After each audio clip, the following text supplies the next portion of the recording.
the most realistic online racing sim ever made. This is iRacing.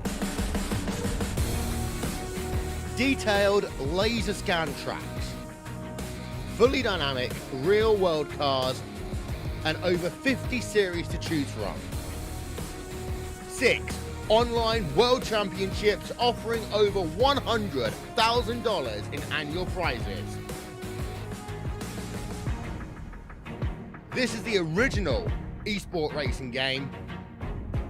This is iRacing.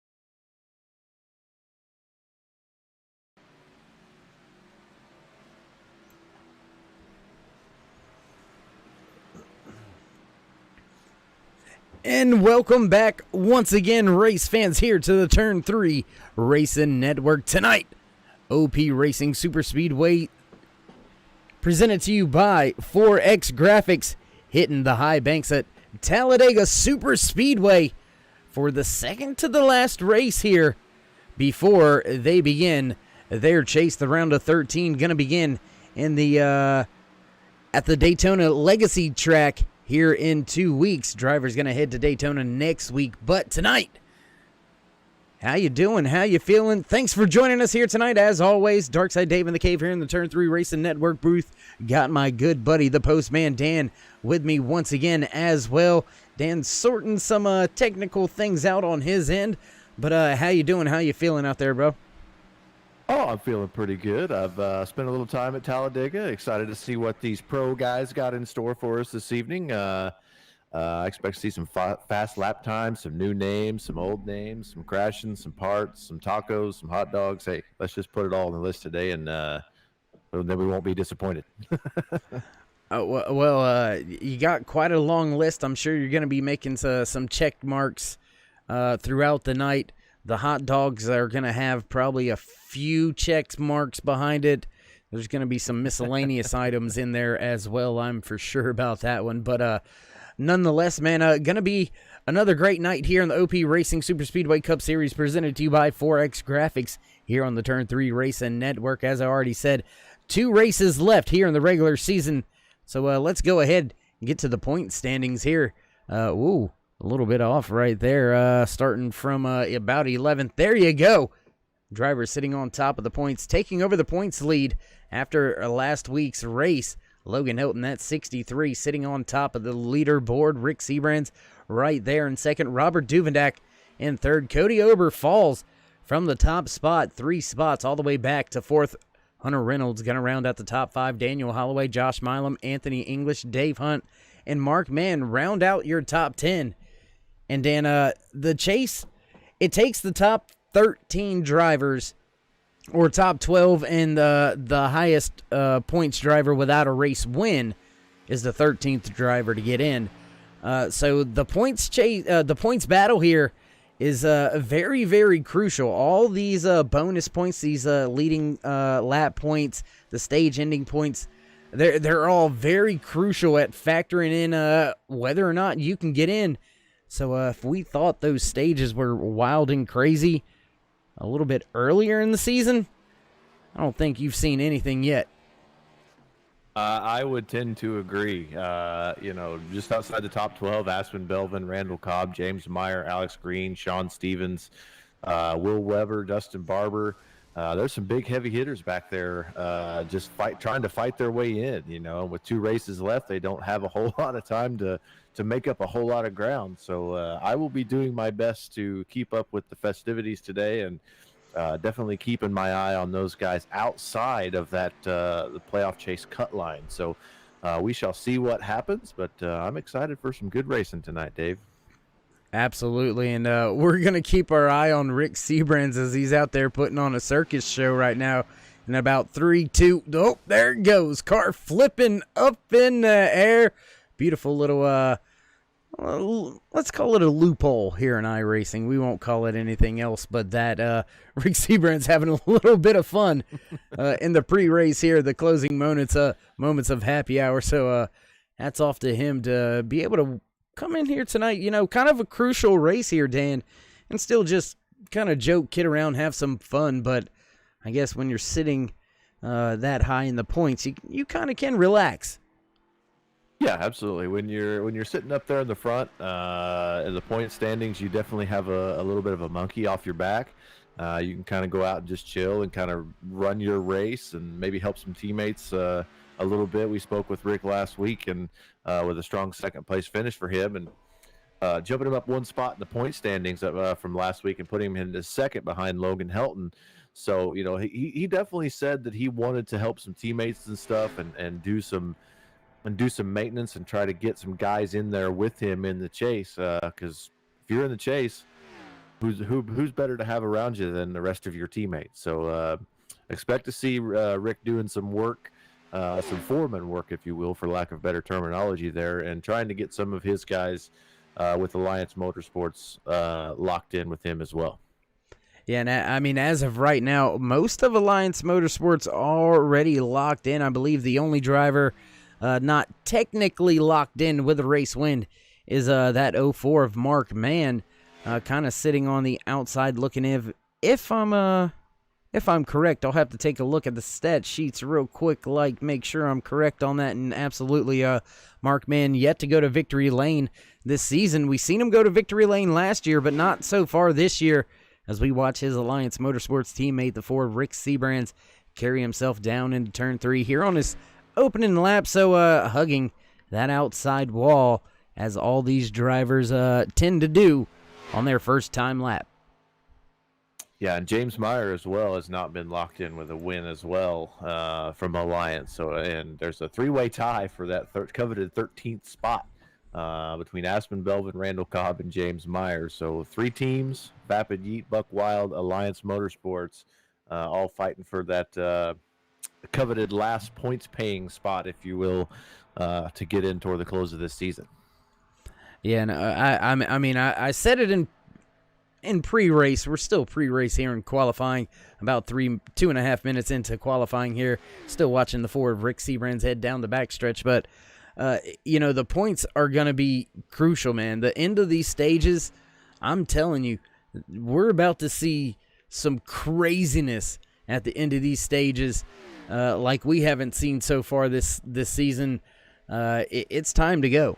These drivers have got to separate themselves from one another, and as you said, that final spot, it's a 3-way tie right now.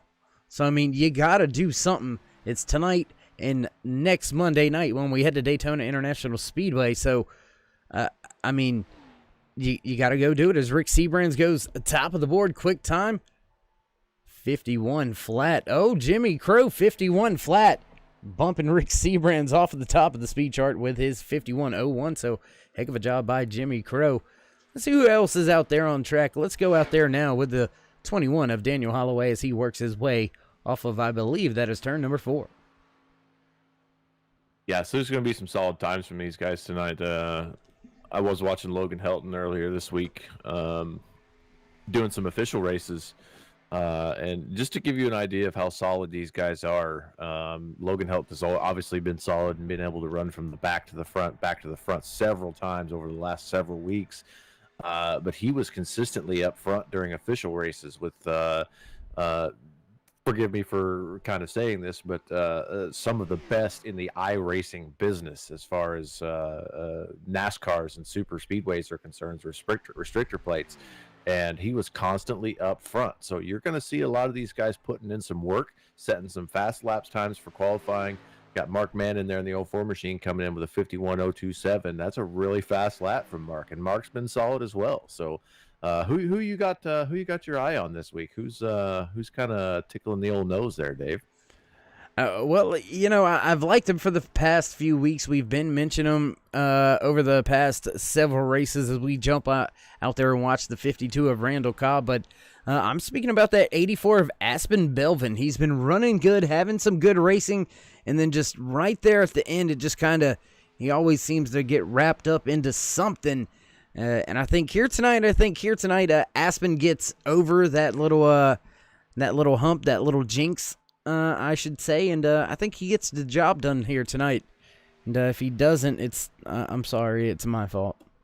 Kind of called you out a little bit. Yeah, you kind of did, but I should have done the politically correct thing and answer by not answering. But is what it is. Randall Cobb drops to. Oh, go ahead. Go ahead. Aspen scored at 11th quick, by the way, with a 51.053. So good lap from him. Just missing the top 10 for qualifying. Go ahead. Yeah, and I mean, told you he's quick. He's out there. I'm telling you. Watch him. He'll be there at the end. I can promise you.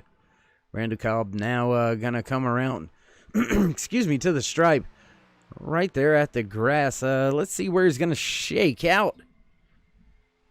Cobb goes all the way to 11th. That's gonna drop Aspen Belvin to 13th, and Logan Helton goes to the top of the speed charts with a 50.99. So just barely squeaking out ahead of Jimmy Crow. So a heck of a job by the student. And once again, tell you what, let's go out there and jump on board now with Alex Green, driver of the 15 machine out of GOP Racing.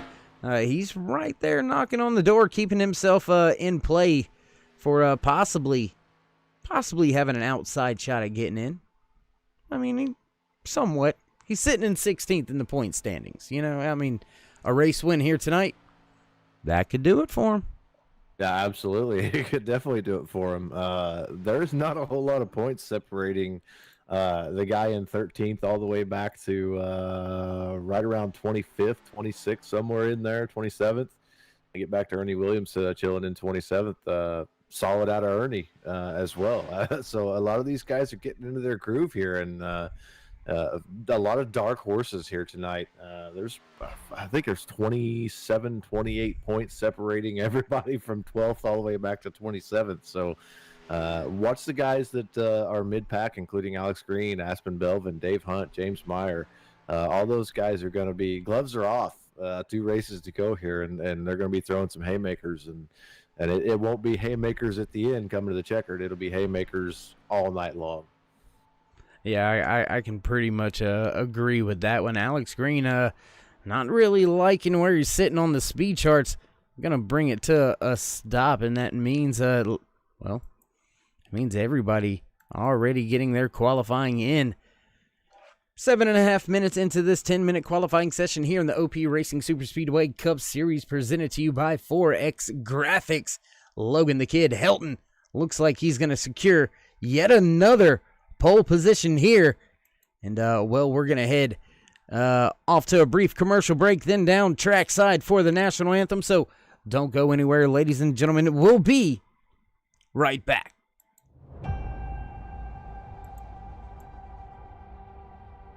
Growing up as a kid in Oklahoma, where I'm from, the Chili Bowl is the biggest race that we have.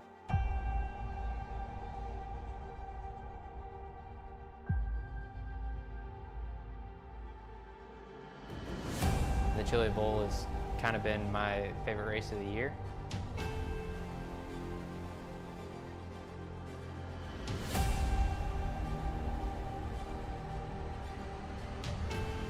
Growing up a dirt racer in Oklahoma, that's kind of the holy grail.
Say, can you see by the dawn's early light what so proudly wailed at the twilight's last gleaming broad stripes and bright stars through the perilous fight. O'er the ramparts we watched were so gallantly streaming, and the rackets regular, the boats bursting in air, gave proof through the night that our flag was still there. Oh, say does that star-spangled banner yet wave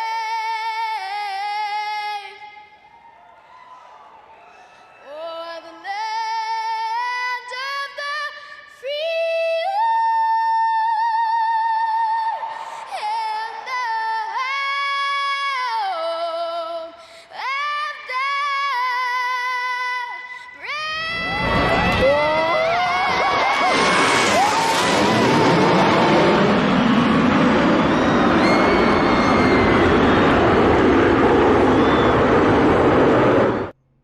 After the flyover, you know what time it is. It's time to go racing once again here on the Turn 3 Racing Network here in the OP Racing Super Speedway Cup Series, presented to you by 4X Graphics. Sorry, had to scratch my nose there. The drivers begin to roll off of the starting grid. We will roll through your starting lineup here tonight. Starting inside row number 1, pole position, the 63 of Logan Helton, just to his outside, the 16 of Jimmy Crow. Row number 2, the 26 of Hunter Reynolds, followed by the 4 of Rick Seabrands. Row number 3, the 27 of Sean Stevens, and the 8 of Cody Ober. Row number 4, the 04 of Mark Mann, followed by the 17 of Jimmy Reynolds. Row number 5, the 82 of Daniel Harrington, and the 7 of Josh Milam. Row number 6, the 24 of Will Weber, and the 62 of Les Levy. Row number 7, the 52 of Randall Cobb, followed by the 28 of Derek Connolly. Starting in the 15th position, the 84 of Aspen Belvin, just to his outside, the 02 of David Overstreet. Starting inside row number 9, the 21 of Daniel Holloway, followed by the 91 of Ernie Williams. Mark Vega gonna slot in the 19th spot. Starting 20th here tonight, the 6 of Dustin Barber. Back in the 21st position, Dave Hunt. The 22nd spot goes to the 95 of James Mayer. Doug Rice gonna start in the 23rd position. 24th, the 77 of David Booth. Starting in the 25th spot, the 51 of Travis Elliott, followed by the 15 of Alex Green, the 5 of Chase Berry, and 27th, 28th will be Jamie Jessup, 29th, Andrew Schroeder, and 30th, Shotgun Sally, the 10 of Robert Duvendak, last week's race winner. He's now joins the ranks of Hunter Reynolds as well as Logan Helton as a two-time race winner so far this season. We'll see who's got what it takes to put it in victory lane here tonight and either solidify their championship hopes, or maybe give their dreams a shot in the arm as green flag flies here at Talladega Super Speedway for the first time here tonight. Drivers side by side heading into turn 1 for the first time. Bringing the field down into turn 1, Dave. Our main man, the guy we always talk about every week, Logan the Kid Helton, rocking that new black and yellow paint scheme. Looking sharp out there. Absolutely, a great little mix on the paint scheme. I'm actually a big fan of that one. I actually really like that paint scheme there. The kid Logan Helton hugging that double yellow line. He's gonna try to put some points in his back pocket a little bit early here in tonight's race, and well, it's not like he's lacking in the bonus points department. He's sitting about third as far as that's concerned. In the most bonus points department, only Hunter Reynolds and Cody Ober have more bonus points throughout the season so far. So the kid trying to make a little dent on that, and that's going to help him out. I believe he's pretty much locked in at this point in time with 2 race wins, sitting atop in the point standings, but only tonight and 1 more race to go before the cutoff race. The kid looking well. He can pretty much just go out there and race for the race win. Absolutely. Mentioning people who have been doing well, that 27 is Sean Stevens up there, man. He's had a couple solid, good 3 weeks here. So he's definitely feeling a little comfortable. The 8 Dakota Hober right behind him, and the 04 Mark Mann 5th car on the inside line. Like I said, these guys are getting comfortable, man, and they want to be up front. They don't want to be anywhere near mid-pack because we all know what's coming. With Talladega, Super Speedway, restrictor plates, the big one's coming. It's just a matter of how many and when. Well, I mean, we got to also keep in mind when the green flag pit stops are going to take place here tonight. Stage coming to an end at the completion of lap 20. Then again at the completion of lap 40. Stage number 1, always a stretch here at Talladega for these drivers. Stage number 2, not so much a worry on the fuel, as we see a lot of this field all single file already. Dan, looks like drivers bailing out of that top lane right there. I believe that may have been the 17 dropping down from that top lane all the way to the bottom very quick. As soon as the gap opened up, man, he filled it up. James Mayer does so as well. So look for some green flag pit stops here in the next 2 to 3 laps. Yeah, absolutely. And just to kind of touch on something I noticed here throughout the course of the week here with official races at Talladega as well, no less. The inside lane holds true when you're ready to pit. You're running that thing as many green flag laps, and here we go. Rick Seabrans, 26 of Hunter Reynolds, it looked like. Who else you got down there on pit lane, Dave? Oh, man, there's an absolute ton. Hunter Reynolds, Rick Seabrans, Will Weber, Mark Mann, Randall Cobb, Jimmy Reynolds, Josh Milam, Derek Conley, James Mayer, Ernie Williams. Oh, my goodness, you want me to keep going? Dustin Barber, Doug Rice, Dave Hunt, Robert Duvendak. Oh, my gosh, a ton of people. I believe about half the field, only your top 16 stayed on track, and we had 30 drivers in tonight's field, so that's right at about half of the field. Mm-hmm. Basically, this field split in half as they run right now. 2 separate packs. The second pack, only about 3 to 4 drivers, and they are separated here, so those cars are going to have to be very careful of what they do here as more drivers break for pit road. Practically the rest of everybody except 6 cars, and I believe the 62 of Les Levy commanded the race lead there when these guys took a dive to pit road. Got the 27 of Sean Stevens, the 8 of Cody Ober, and several other drivers as well making early green flag pit stops here.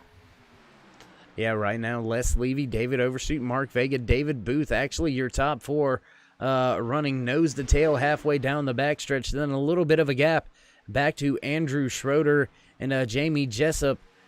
Travis Elliott also back there still running, not making his pit stop just yet. So your top 7 staying out, trying to just make it on fuel a little bit longer, and maybe see if the rest of the field, when they come back together, maybe a caution flag flies. Maybe this can play out in their favor. We've seen drivers with a caution early in stage number 1 be able to clutch, save enough fuel under that caution to make it to the end of stage number 1. And I think that's what this group of 4 drivers is probably doing at this point in time, staying out past the lap number 6. That's usually the window in which all of these cars have come to pit road.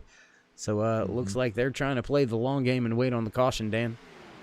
Yep, I would say you are correct, and I am no fortune teller, but I say they are more than likely going to win that bet, and they are going to win that game, because I'm pretty sure that with the regular season coming to a close here and all these points on the line for this race and the next race toward the end here, these guys are going to want every chance they can get, and they're going to throw caution to the wind and try to get as many points as they possibly can to throw themselves into the chase here.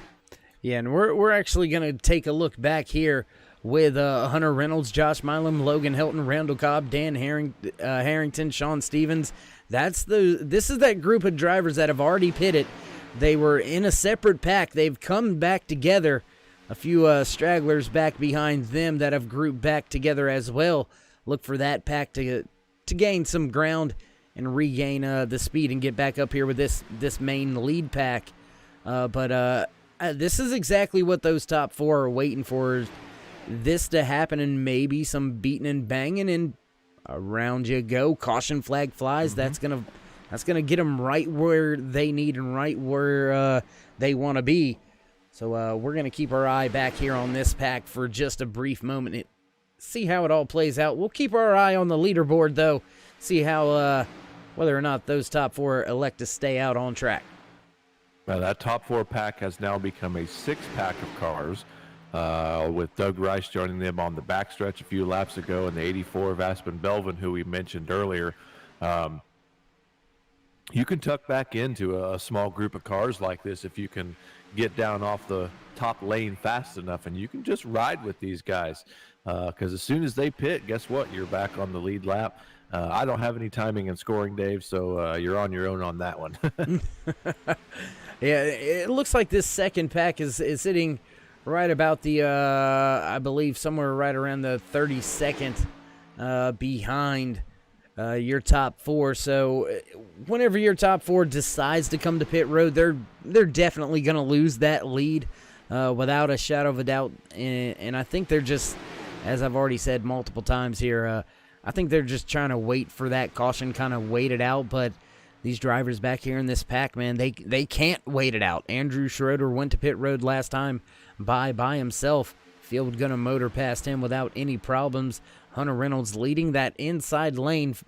A lot of cars right here in this grouped up pack. About, I'd say close to 14, 15 drivers right here, all grouped together, Dan. And if something goes wrong, it's going to be bad for a lot of them. Yeah, absolutely. And if something can go wrong, what do they call that? Newton's law or something like that? No, that's the gravity law. Murphy's law. There we go. If something can go bad, it more than likely will. So we just got to cross our fingers that some of the strategies got to work out for some of these guys. But now we've got up to an 8-car pack with the second pack of leaders here, with Les Levy and the 62 machine still leading the way. Yeah, and we'll go back up once again, give the credit where the credit is due, playing the strategy, playing the long game right now. Les Levy, David Overstreet, Mark Vega, David Booth, all up there kind of just doing their own thing right now, 33 seconds ahead of Hunter Reynolds. These top four drivers have yet hit pit road, but as you've said, it's a pack of about 8 cars up here. Some of these drivers have already hit pit road, and they're just kind of hanging out, basically staying a lap down right now, just right behind them.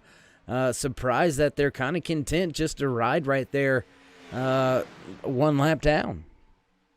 Yeah, and having the opportunity to run several of these super speedway races this week, that's kind of the name of the game for the first 3 quarters of this race, is just keeping your nose clean, keeping the car free of damage, saving your tires, managing fuel. And you can be up front toward the end if you can do all of those things, and you're just almost just kind of riding around on a leisurely 2.66 mile, 200 mile an hour freight train. I mean, it's just honestly sitting in the seat for as long as these guys do. It's up until about 3 laps to go. It's kind of boring. Well, for them, I'd say it's pretty much a Sunday drive. I mean, you do it at the level that they do it as many times as they've done it, and it becomes just like a second nature, a muscle reflex, if you will, a memory reflex, a muscle memory. There you go. Just kind of it happens without you even knowing it's happening. These drivers are without a shadow of a doubt some of the absolute best at the business when it comes to super speedway racing. These OP Racing Super Speedway Cup drivers are just amazing, dude. They put on a show week in and week out, and I'm just lucky enough to be the guy that gets to sit up here and watch it all unfold. Yeah, absolutely. We are extremely lucky that these guys and these guys' wives, as one of our podium finishers last week said, let them do this, and they are very, very good at what they do. It takes a lot of talent and a lot of fingertips and a lot of feeling in those fingertips to get one of these cars around the speedways and especially get it around here clean. Yeah, the getting it around here clean is probably the hardest part, and that's not a knock on these drivers. I just went all about their praises just a moment ago. It's just super speedway racing. When it happens fast and it happens big, and most of the time at the super speedway races, you find yourself having a bad day when you weren't even a part of what happened until you were what happened, if that makes any logical sense at all. But yeah, you just find yourself in a mess sometimes, and you don't know how, where, when it happened. You just all of a sudden, boom, your day's pretty much in a downward spiral at that point in time. Yeah, I mean, to no fault of anybody else. I mean, you could be riding around in the middle of the pack and be having a good thing, drinking a macchiato, just like Ricky Bobby's arch nemesis there. And next thing you know, you're getting your nose cut off by a lap car, and then your day's done. So a lot of the times, I'd say probably in the 75% spectrum, it's not even the fault of anybody that's just riding around and having a good time. So you're absolutely right. It's not if, it's when, and not so much who of how. Well, I'll tell you who's riding around having a good time right now. And I promise you, if we had the camera ability, and he's going to break off and come to pit road this time by, but I was going to say, that 62 of Les Levy, I can promise you, he's got a grin from ear to ear right now, leading this race, coming close to the end of stage number 1. But him and his 3 compadres all come to pit road this time by, so that's going to leave the race lead in the hands of these gentlemen right here, all packed up with each other. Derek Connolly, Josh Milam, Logan Hilton, Hunter Reynolds, all right here working their way off of turn number 4 now, as those drivers that hit pit road, but they're starting to come off of pit road here. They're going to get their doors blown off for sure, still not up to speed. Yeah, they're going to be well behind, but they're going to have that stage caution to get them caught back up. So no harm, no foul, and the strategy just didn't quite pan out for the 62 and the rest of his crew. As now Logan Hilton leads that outside lane, being pushed by the 8 of Cody Ober, trying to get up there and see if he can't take that top spot away from Derek Conley, running on the bottom lane with Josh Milam right on his bumper. Yeah, I'm just admiring Les Levy's new paint scheme as well. Rocking a new little double racing stripe, black and kind of the offset gray color there. So 26 machine and 28 machine out front. A lot of blue and white out there, Dave. Yeah, no, the 26 actually just jumped outside to take the lead of that outside lane right across the nose of that 63 of Logan Hilton. Hilton had to check up there for a brief moment, almost went 3 wide, but thought a little bit better of it, as now the 95 of James Mayer, he pokes out. I think that's just trying to get a little bit of air here to the front of that machine. These drivers have been packed up for quite some time, trying to run down those previous 4 drivers that were in the race lead. Now find themselves running, I don't know, somewhere around the 10 seconds behind the race leader, 12 seconds to be exact. Yeah, I mean, these drivers definitely running hot, and the pushing has got to be a little rough out there right now, as we come to 2 to go here in stage number 1, working our way around turn 1 and 2. Yeah, we are already seeing some guys starting to get close to rub some fenders here and rub some tire wells and beat some door panels in. Josh Milam jumped from behind the 28 to Hunter Reynolds there. Is that Hunter Reynolds? Man, this is hard to do, Dave, without timing and score. That's Conley, excuse me. He jumped out from behind Derek Conley there and took command of that outside lane in front of Logan Hilton. Yeah, that was Hunter Reynolds in front of Derek Conley, and a little bit further back in the pack You got, I believe that is the 17 or the 27 of Sean Stevens down there on the inside lane, just in front of Rick Sebring. Sorry, no, that's Jimmy Reynolds in the 17. Sorry, the 27 is just in front of him. So you got it's a blue bottom lane. just about. You know, you got the 82 of Dan Harrington in there, man. He he's kind of throwing the color spectrum off. Come on, get with it, Dan. Change your car scheme. Oh, the 7 of Josh Milam into the outside wall. And it looked like there was a little bit of net code or something involved with that, because we had a blink out of the 8 of Cody Ober there for just a brief moment. And then when it all came back together, we're going to take another look at this. It doesn't look like timing scoring is going to go back far enough, so we'll have to do it the old-fashioned way. Sorry about that, ladies and gentlemen. Let's see if we can't get this to work out for us.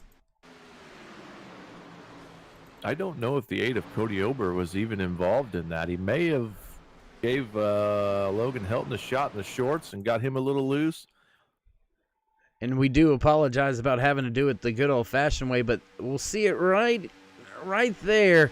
Cody Ober blinks for just a minute right behind Logan Helton, and then kind of everything goes haywire from there. So maybe just a little bit of one of those iRacing glitches, and that has caused a bit of catastrophe here at the end of stage number 1, and that is going to complete stage number 1 as we go back up front with your race leader right behind that Chevy Silverado pace truck, the 28 of Derek Conley, and I believe he is going to be scored as your stage winner. And that's just a tough break for a lot of these drivers, man. When something like that goes down, it's out of your control, and quite frankly, there's not much you as the driver that has that little blink for a moment when something like that happens. I mean, it's not of your control either. And absolutely, stage number 1 going to be in the books, and Derek Connolly going to be scored as your stage 1 winner. We'll wait for the confirmation for that, and as we do, we're going to step away for just a brief moment before we head back trackside and try to get a brief word with your stage 1 winner, Derek Conley. Don't go anywhere, ladies and gentlemen. We'll be right back. North Carolina, where the field is rolling out for the start of today's 400-lap race on this 0.625-mile racetrack. Here's the starting lineup. On the pole from Dawsonville, Georgia, in the number 9 Coors Ford qualifying and Winston Cup race from North Wilkesboro is underway. Everybody nicely through turns number 1 and 2 as Bill Elliott has the lead, and Dale Earnhardt has jumped into second position, followed by Benny Parsons and Bobby Allison.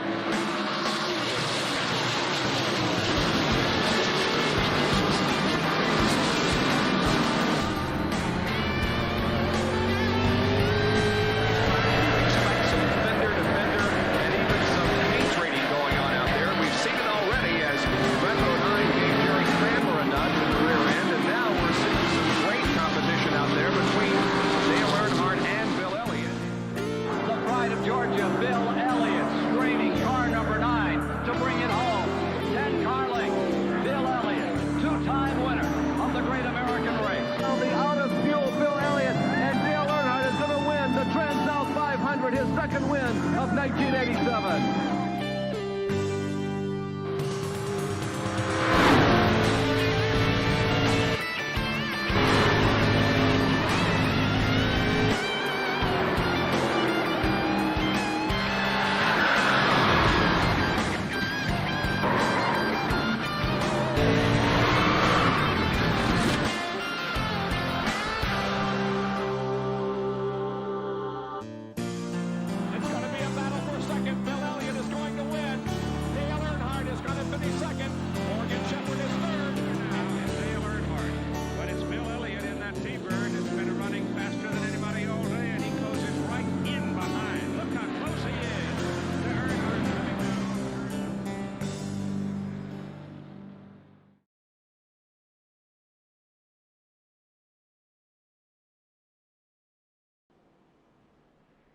Back trackside here at Talladega Super Speedway, walking away with the stage win, the 28 of Derek Conley.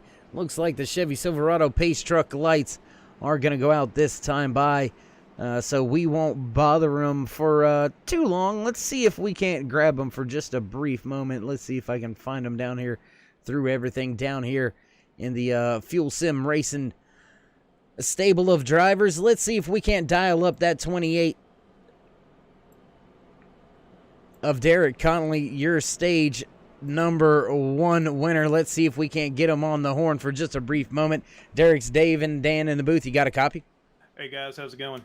Pretty good, pretty good. We won't keep you long, as we know it's 1 to go here. Walking away with the stage win, man. Some chaos and carnage behind you. How's the car feeling? How you feeling?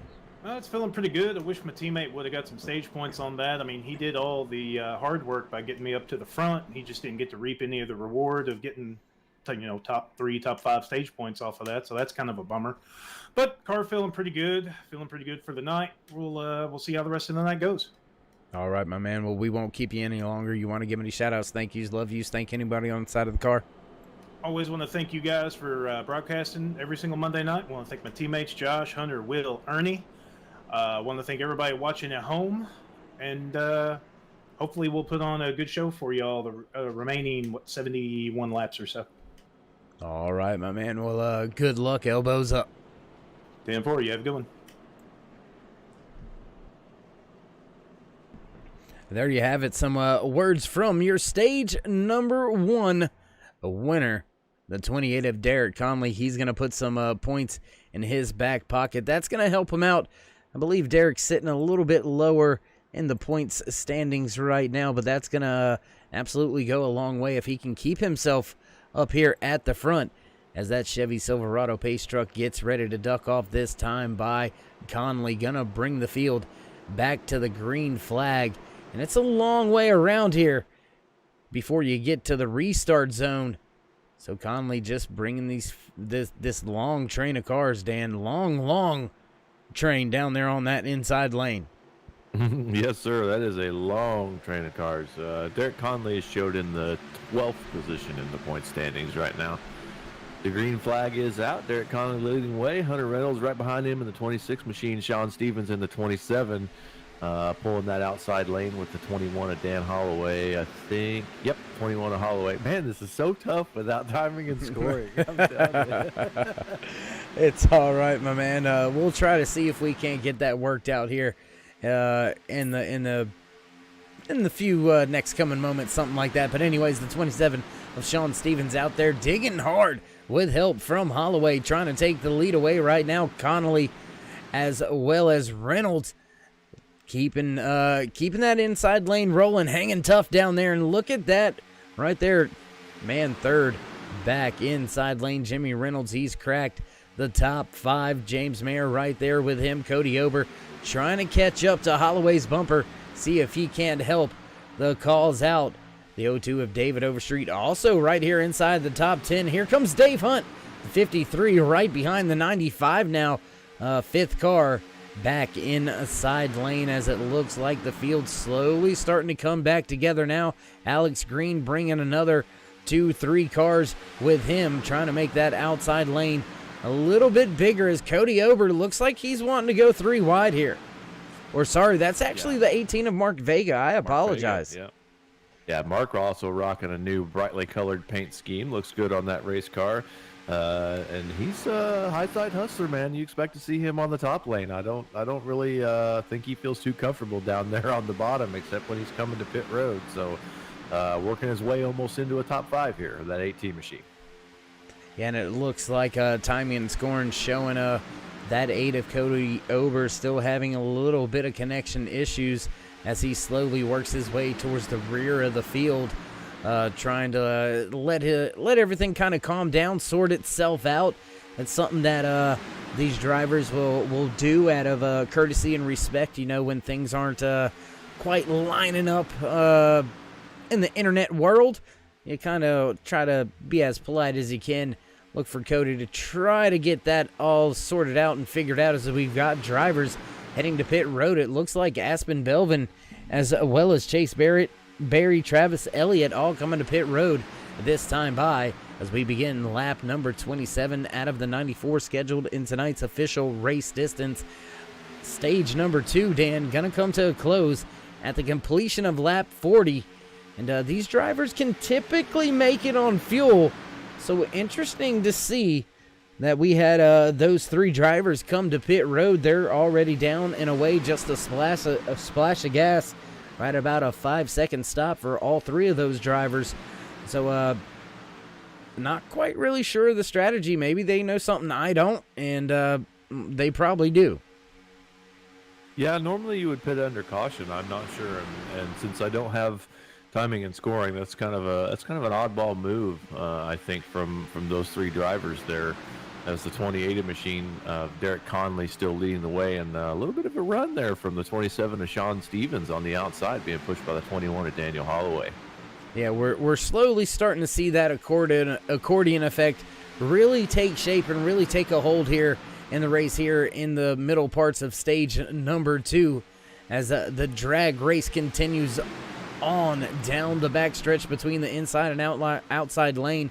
Sean Stevens, he gets a little bit of a run off of the push from Holloway and Vega and kind of noses out in front of Connolly. Then that inside lane kind of slowly makes its way back to the point. Now Stevens, once again, he's surging forward, but just not quite able to be there at the stripe.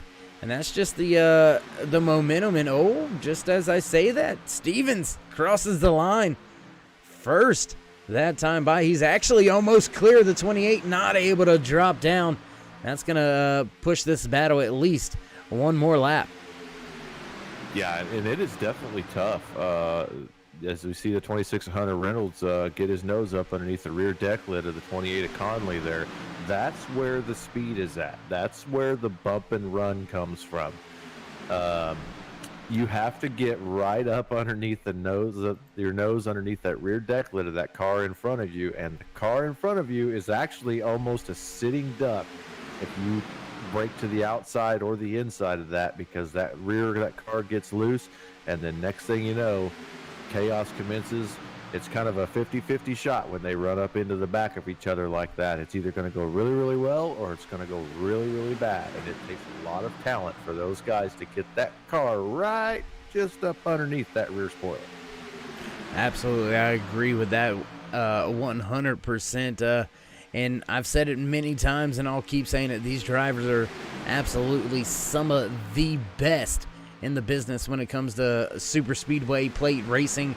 And with that being said, I tell you what, let's go down trackside. What do you say, Dan, for a little bit of the sights and sounds here from Talladega Super Speedway with our Turn 3s, Turn It Up. I love it. Let's do it. Hopefully we got some nose cams so these fans out here can see how close these guys are actually running together. Send them on, Dave.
Oh, and big time moment as we went on board there with the 26 of Hunter Reynolds.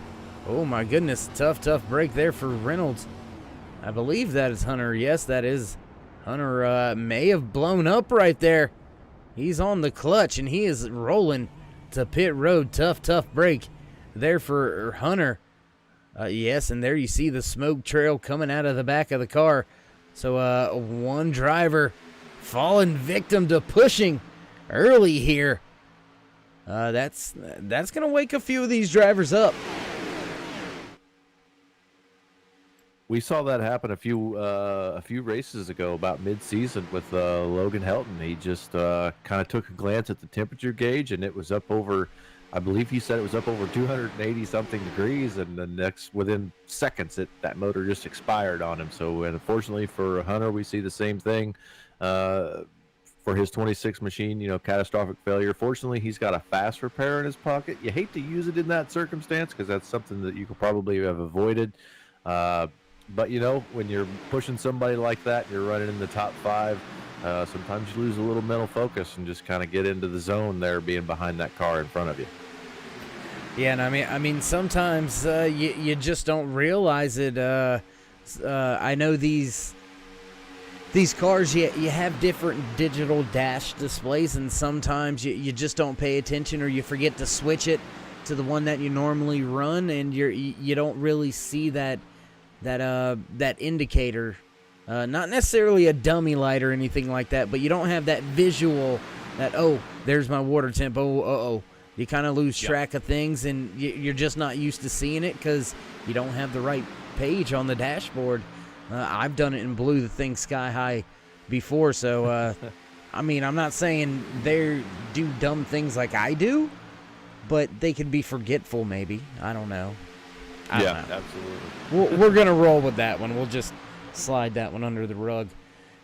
Anyways, the 27 of Sean Stevens continues to lead the field. Derek Conley right behind him. Jimmy Reynolds sitting right there in third. James Mayer, your top 4 now. Make it 5 as Dave Hunt. He clears the double file lane right behind him as Dan Harrington battles with Dave Hunt side by side now. Your top 4, they're slowly starting to pull away from the rest of the field, or at least that outside lane, I should say. Yeah, definitely. And the result of that is the inside lane, I believe, being just a little more organized and being able to pull the car. Sean Stevens is doing an excellent job up there. He hasn't been up front a whole lot this season, so he's doing a great job with the 28 of Derek Conley shoving him to the front. And just as I say that, we see the 82. Oh, big move out of 28 of Conley there, jumping to that outside lane. He saw that lane coming and decided to make his move. Yeah, and I think that comes from a maximize the points mentality. Look at the lap count. We're 4 laps away from the end of stage number 2 here, Dan. When we cross the line here this time by, we're going to have 4 laps remaining before the end of stage number 2. Derek Conley already walking away with the win in stage number 1. So those points, we've been saying it all race, and we're gonna really beat that dead horse, I promise you, over the course of tonight as well as next week. The points, they mean more now than they ever have, and these drivers are gonna scratch, claw, and fight for everything they can. As you see, Hunter Reynolds now falling victim to his blown engine and going 1 lap down. Fortunate enough for him, he'll be able to get back on the lead lap here at the end of stage number 2, receiving a lucky dog or just going ahead and staying out and receiving a wave around. So look to see that 26 of Reynolds before the end of this night's over with back at the front. I can guarantee you that. Yes, sir. I will concur with that statement. Absolutely. A little further back in the pack here, I believe that is the 91 of Ernie Williams and the 62 of Les Levy running that high third lane up there, kind of making up a little ground. They were actually up there making a little bit of ground. Then they tucked right back in behind Mark Vega and David Overstreet. Now they're jumping back to the outside once again, slowly kind of just leapfrogging, I guess, if you will. But now they're not going to be able to use that strategy anymore because there's no gaps in between them and until they get to the front of the field, as we've still got a battle at the front for the race lead. Derek Conley still trying to take over that top spot as Sean Stevens fighting hard on the bottom. He's got Jimmy Reynolds just behind him. Man, I tell you what, this is some great racing. Now 3 wide, getting a little bit hairier out there. It looks like the 15 of Alex Green, he's wanting to jump out there, but Holloway not wanting to go just yet. Caution flag flying here tonight Ooh, not seeing anything on the indicators. We'll take a look back here, see what happened. And looks like maybe Chase Berry had a moment here. Oh, and yep, just spinning right off of Travis Elliott's nose. Goes around, hits the outside wall. Not too bad of contact.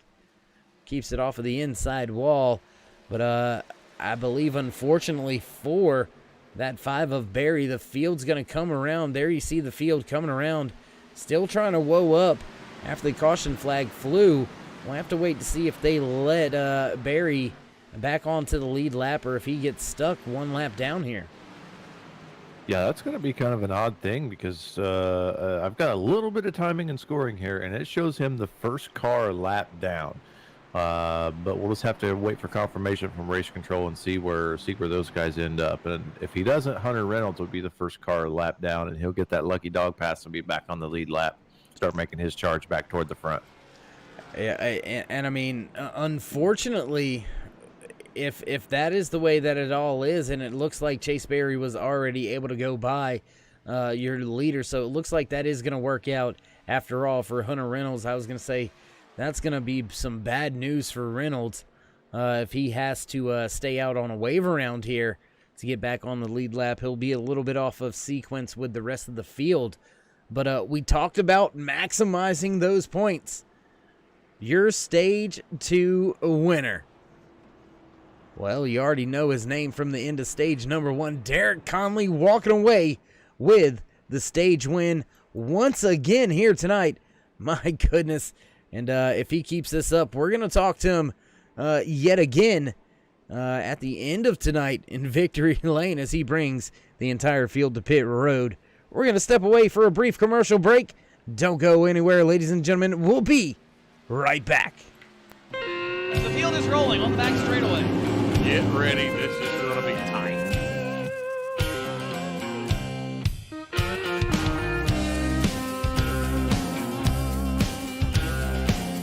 Out of turn 4, ladies and gentlemen. The All-American 400 is underway. Got to be careful. The bumps here can get you every time. Entering the corner, exiting the corner.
Backtrack side yet again, race fans, and you already know his name from the end of stage number 1.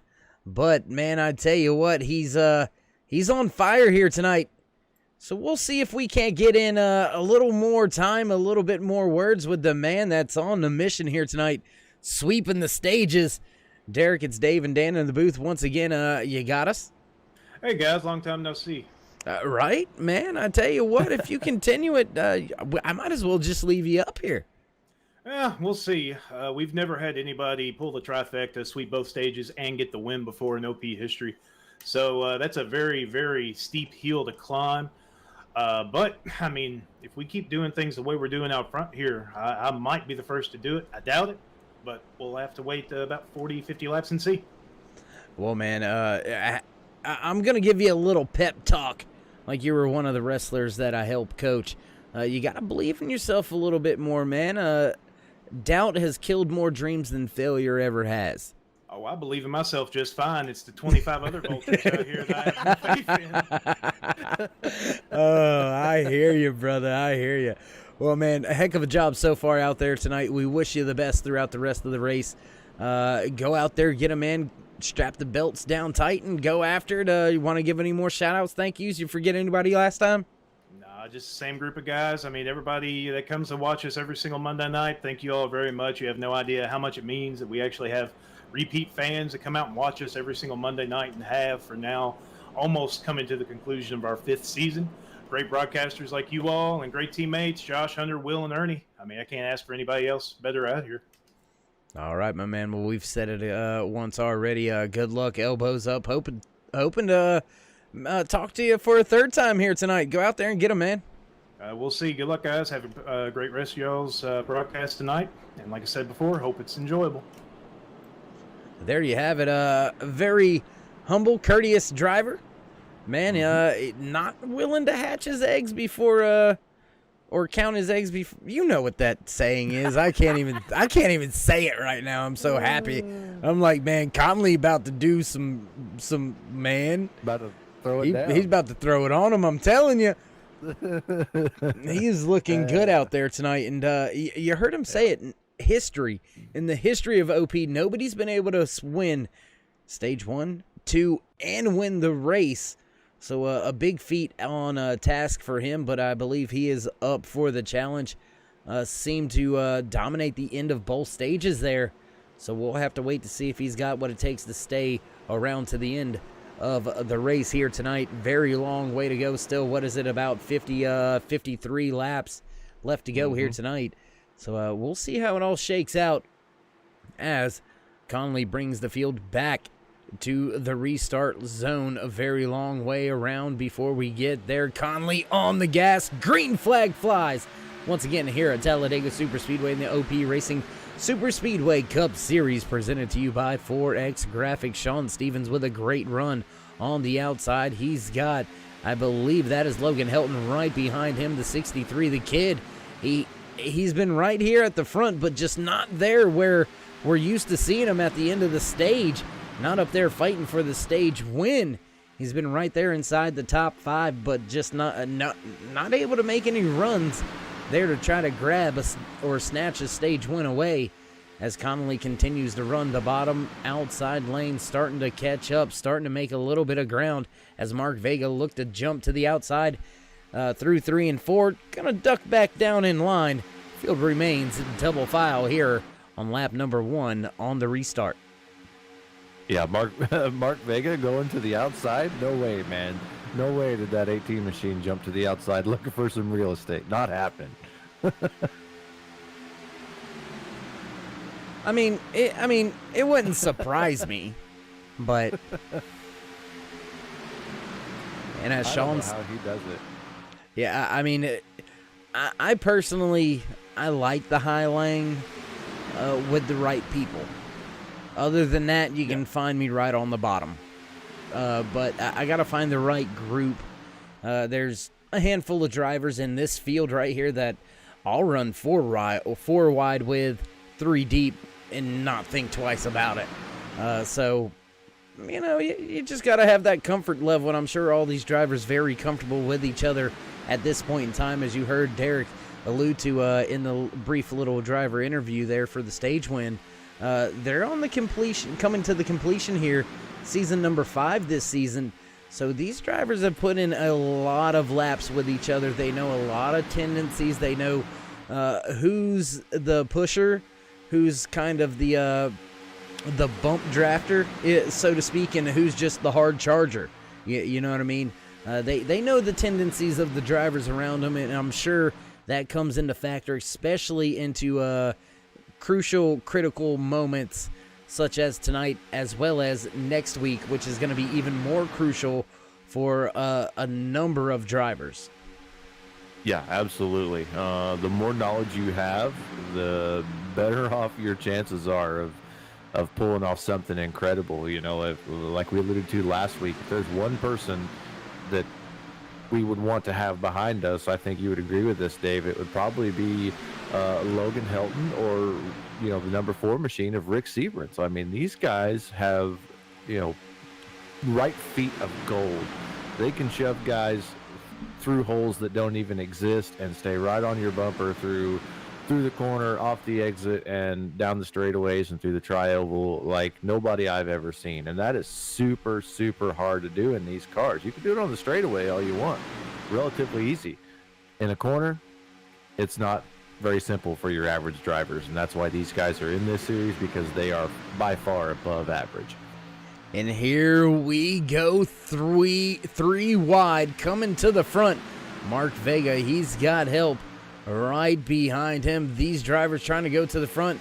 Daniel Holloway trying to push Vega up to the front. They're pulling even now with, I believe, if I'm not mistaken, that is the 16 right there in that black and pink car, man. That thing looks sweet. Yeah, I like them high-vis colors on black, man. It's super good. Super good. Yeah, that is a nice-looking ride. Oh, a little bit of a blink there out of the 16. Now the 16 with a little bit more blinking going on. Jimmy Crow having a little bit of an issue for the moment. It looks like it settles itself out. Now we've got 3 drivers up there in that third high lane. Mark Vega, Daniel Holloway, and the 91 of Ernie Williams. We've seen Williams and Vega ventured to the high lane once already here. They've picked up another driver, and that's just going to help their calls out. They continue to be stuck about 3 cars back from the race leader, and making it 3 wide for the race lead. And, you know, Dan, we've been trucking along here all night at such a great pace. I've forgotten to do something that, I mean, it's one of the most important things. Want to give a big shout out to each and one of the race fans out there on the YouTube side of things joining us here tonight. Thank you for joining us each and every week, whether it's myself, Darkside Dave in the cave, or the postman Dan here in the production booth with me, or anybody else back at the Turn 3 Racing headquarters. We do appreciate it each and every time. And Connolly also alluded to it. All you race fans that tune in week in and week out to a particular series, or tune in each and every night, like we know a few of you do out there. We appreciate it each and every time that you do that. If you haven't already, throw these drivers a thumbs up, click subscribe, smash the bell over there on the right hand side, get notified anytime we go live, and you can get your great racing action anytime you get that notification. Just click it, and I promise you'll get your fill of racing, as that outside lane slowly falling to the wayside now. Looks like the high line not quite working out for Mark Vega and that trio, as Ernie Williams now drops them and ducks to that middle lane. Yeah, as soon as Ernie Williams dropped out of that high line, they just lost all their momentum. And to run that, you can do it with 2 cars, but you have to stay nose to tail throughout the whole series of laps you're going to run. Or else it's just not going to work. And as soon as Ernie fell out there, they kind of lost their momentum, and the 21 of Holloway fell off the back of the 18 of Mark Vega, and then dissipation of the high line, as we see a second high line with 84 of Aspen Belvin, the 5 of Chase Berry, the 51 of Travis Elliott, and the 91 of Ernie Williams running 4 cars deep on that Harry Gant line. Yeah, it looked like Ernie Williams seen those drivers duck out there real quick, and he was like, I want some of this action. Hey, let's go. He jumped right back out there with it, as Aspen Belvin now pulls even with the 3rd car, now losing a little bit of ground. He was even right there with the 6 machine of Dustin Barber. Barber having a great run here as we work our way down the back stretch. Lap 51 out of the 94 scheduled in the official race distance. And we do say official race distance because our past 3 Talladega races, we have found ourselves in a multiple green, white checkered situation. And now we have got 3 wide for second, as man, I tell you, and contact Berry into the wall. Cars flipping, caution flag flies here in the final stage of the race. Oh my goodness, Chase Berry went for a ride. Yes, he did. I'm not sure what happened there. And it looked like maybe a push gone wrong. Not quite sure about it. I don't see the push, but I do see Chase get a little bit out of shape and up into the outside wall, and then down and across the field into Dustin Barber. Barber goes up and over, hard contact to the rear of the car on the inside retaining wall. And then Robert Duvendak just trying to slow down, nowhere to go. You can see the tire marks where he locked it up and just slid right into the 5 of Chase Berry. The 91 of Ernie Williams stuck behind him in the grass. Owen Crabb walking down pit road. I'm not quite sure who that is. No front end on that machine, so can't quite see who that is on the timing and scoring. But we'll rejoin the race back with your race leader up at the front of the field, Daniel Harrington. Man, I tell you what, he had a hornet's nest behind him just before that caution. He was the lone car out in front of a 3-wide, 2-3 lane deep monster. Yeah, that was definitely a big one. And we saw it this weekend with actual NASCAR. It can happen at any time. It can happen on lap 1 or lap 51, like we just saw here. As pretty much as expected, most of the field is going to come to pit road, get fuel, more than likely some tires, and try to take care of their race cars here. And we'll probably see one more set of green flag pit stops, I think. It's between 20 and 25 laps for the pit window. Right at about here at Talladega, it's right at about the 18 to 21. So we're still set for some green flag pit stops if we find ourselves in that kind of situation. But Dan, I don't know about you. I need to run down the hallway for just a brief moment. So we're going to pay some bills, head to a commercial break. We'll be right back with all your green flag action here from Talladega Super Speedway.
With that motor, buddy. Hey, just between you and me, the idea is to avoid the other cars.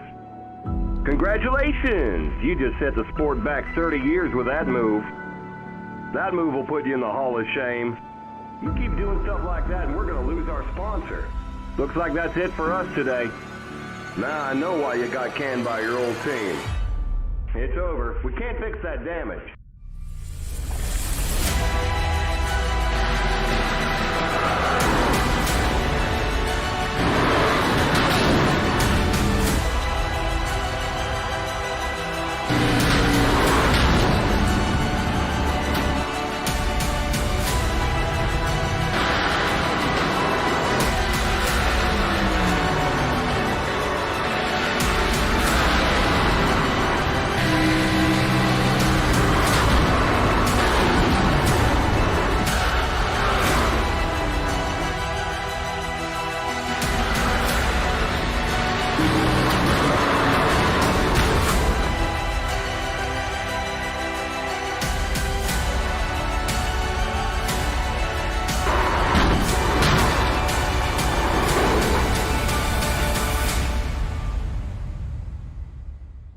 Looks like your car is toast.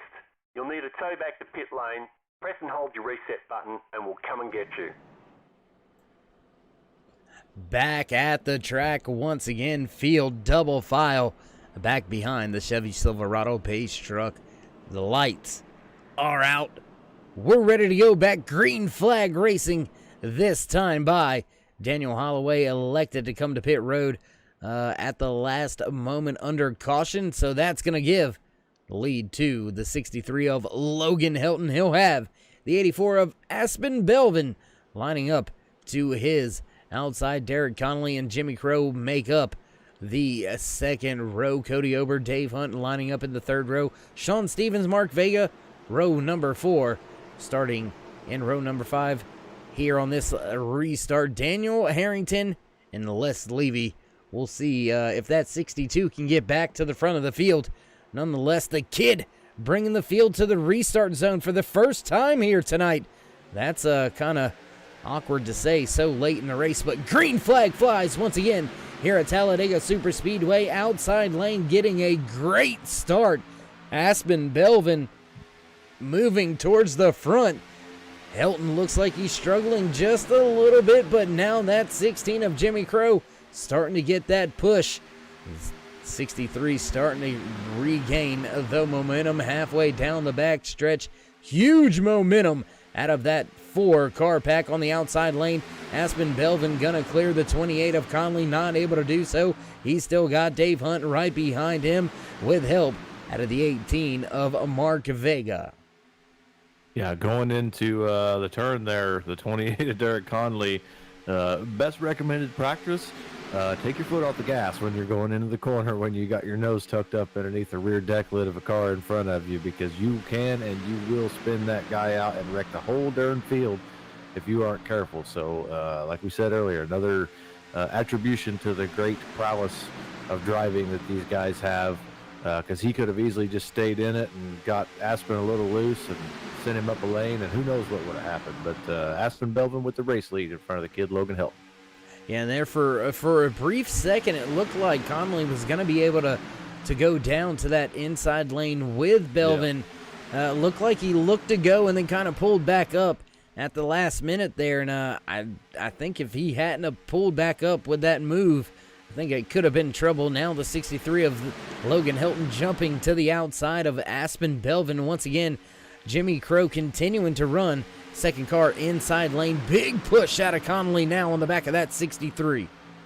Yeah, and you saw them cars wiggle there through the exit of the tri-oval. That is exactly what I was talking about earlier with that car getting loose. It's so difficult to bump draft someone and shove the nose into someone's rear spoiler through a corner. It's just so hard to do. And I tell you what, we've got an onboard camera out there tonight on that 28 machine. Let's go on board now with the driver of that 28 machine, Derek Conley, and you can watch, just look at the big push he's given right here to that 63 of Helton. Yeah, he is, Logan. Whoa, big time push out of Conley, and that spells some trouble there for a moment for the kid. But Helton able to luckily slot down on that inside lane. And that's just how quick pushes can go wrong as Absolutely.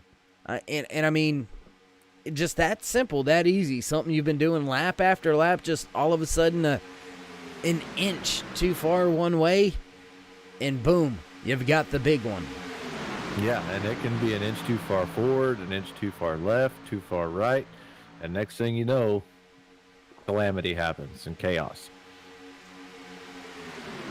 And I don't want to foreshadow things here. I think that's the right terminology I'm looking for here, but a driver kind of throwing caution to the wind. We've seen him involved in that latest caution, the 5 of Chase Berry. He's right there running that high line yet again, not afraid of anything really, and really trying to save his playoff hopes and dreams right here in season number 5. He's got to get up there. He's got no choice but to try to get up there and try to win this race. Without a race win, it's going to be very hard for that 5 to get into the chase. So I mean, you're going to see a lot of drivers out here throw caution to the wind, especially as not only the laps wind down here tonight, but as the entire race next week at Daytona International Superspeedway, as that last final race in the regular season. I was trying to figure out what to call it, but it's called a regular season. Had to think of football of all things, my lord, to remember. But next week, the final race in the regular season. So these drivers, as I said, they've got to throw caution to the wind, man. They got to go out there and just try to do it. Yep, you got to find something that nobody else has done. And as we see, Mark Vega and Chase Berry still on that high side up there. When Logan Helton with a quick move in front of darting up in front of Aspen Velvin there from the inside lane to the outside. He's got a little help with Cody Ober if Cody can catch him real quick. And here it comes. Cody going to tuck in right behind Logan there, and Derek Connolly still leading the way with Aspen Velvin right behind him on that inside lane. Yeah, that run was going to eventually catch up to Helton. It was just a matter of when. When you have that many cars, it's not a stretch of the imagination. Yeah, you know, you're not stretching the imagination that they're going to catch them. It's just a matter of when, and if they decide to keep them when they catch them. That's the decision really that Cody Ober's got to make. I'm getting this run up here to the kid. I know he's fast. I know he's good. But do I just go ahead and hang him out and hope that the guys behind me want to hang him out too? And I don't know. I'd like to be running with the kid, you know, as a pusher or following him because he's a great driver. But I don't know. If I've got a chance to hang him out to dry late in the race, that might be what you need to do. You know what I mean? Yeah, you know he's going to do the same thing to you. I mean, he's a nice kid. He's soft-spoken. You know, he's a great race car driver. But by God, when it comes to moving that 63 machine up through the field and leaving somebody else to dry, you can bet that he's going to leave you out to dry, let alone with the rest of the other, 29, 30 drivers of this field. Yeah, I'm just trying to get rid of some of the stiffest competition that I can as quickly as I can. And, a name that we haven't mentioned very much here tonight, or a matter of fact, multiple names we haven't really mentioned here tonight. Mark Mann, running back in the 24th position right now. Haven't really mentioned his name all race long, just quietly going about the race evening, just kind of hanging out back there. And not quite sure about the strategy of just kind of hanging out, but he is in good company. He does have Rick Seabrands and James Mayer right there around him, so he's in good company with his teammates. We do still have green flag pit stops, and so look for him to try to come up through the field. But just surprising to see that Rick Seabrands, Mark Mann, just not really a factor in today's race. Yeah, that might be part of his mental strategy, too. He's been up front several weeks in a row here, and it hasn't worked out well for him. So maybe he's just kind of biding his time, and instead of running up front early, maybe he just wants to be up front a little later and hook up with somebody like, Rick Stevens, as he was running with a little bit ago, and just ride it out to the end. Maybe one of those guys can get a group of cars together and make themselves toward the front here. And I think maybe some of these drivers may just be doing that, just kind of biding their time, going ahead and seeing how this race shakes out as Cody Ober now takes the lead of the race, dropping to the inside lane just in front of that 63 of Logan Helton. But as I was saying, maybe just trying to get to their last green flag pit cycle, just trying to get that out of the way and know for sure, all right, we're good to the end. If we get a caution, we'll go ahead and come back down pit road and we'll be good for our green light checkers. So maybe that might be the strategy. A little bit of carnage earlier here already. We have had a big one, so maybe some of these drivers wanting to keep their machines as straight as possible. As we've watched that 5 of Chase Berry, he was 3 wide by himself out there, then ducked to the middle, and then all the way down to the bottom lane. So make no mistake, it looks calm right now, but there's a lot of moves being made out there. Yeah, absolutely. Chase decided that he did not want to be outside anymore and made the executive decision to move himself from out of harm's way, if you will. I do not want to be out here anymore. Let me in. And in he went all the way to the bottom lane, and now just behind, I believe, the 27 of Sean Stevens. Yes, that's right, who is in front of Chase Berry right now. But it looks like that inside lane, it looks like that's the place to be right now. We've seen some runs come from the outside, but nothing really of any significance, as we've got yet another shot out here at another 3 wide mark. Vega, Ernie Williams back to that Harry Gant line once again, and looked like Vega almost decided to go ahead back to the middle lane. He does. That's going to leave Ernie Williams high and dry now. Oh, looks like driver going to the bottom, back to the top.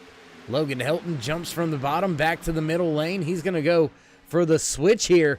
Let's see if he can complete the switch within a lap. It usually takes about a lap and a half for the drivers here, Dan, to make that jump from the bottom lane to the top and back around to the race lead. So we'll see how long it takes the kid.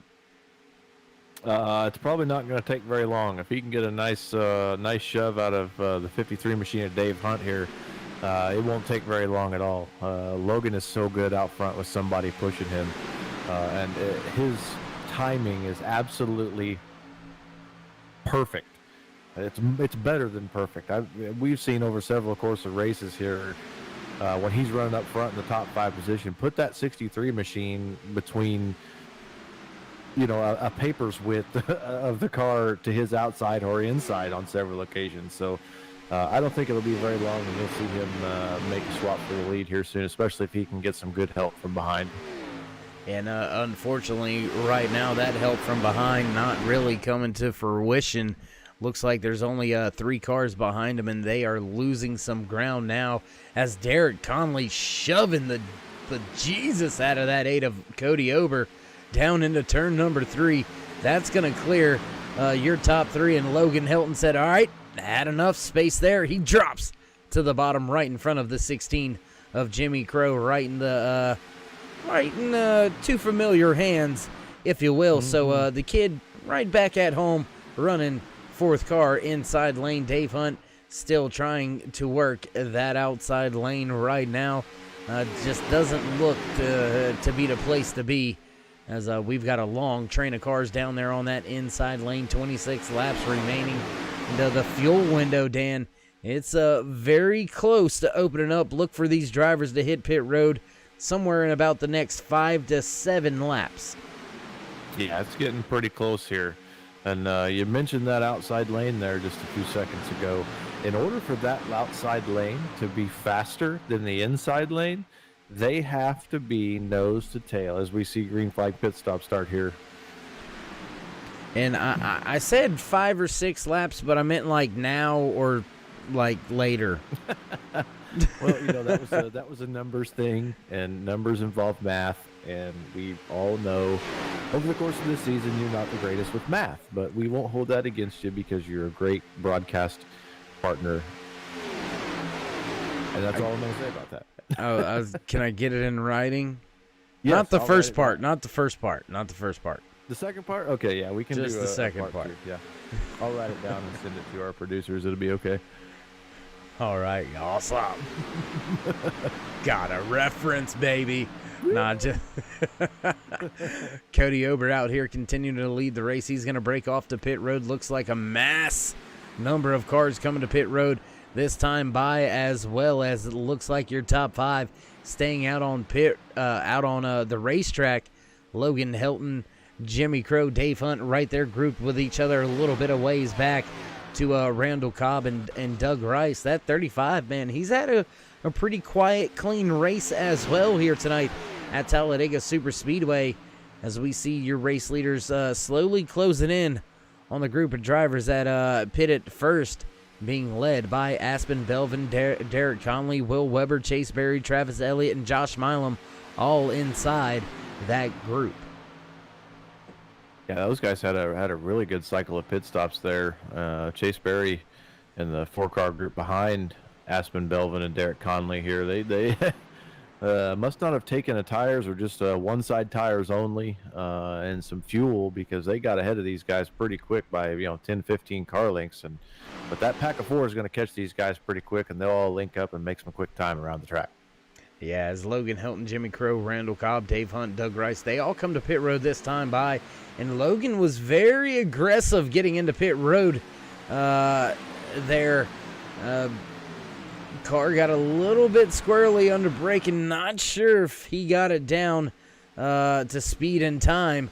We'll have to wait to see how it all shakes out, as it looks like Aspen Belvin and Derek Conley just going to motor right past that 8 of Derek Conley. But they've got company, because here comes Will Weber, Chase Berry, and that's actually going to let and allow the 8 of Over to kind of snatch some of the draft here and kind of stay right with him.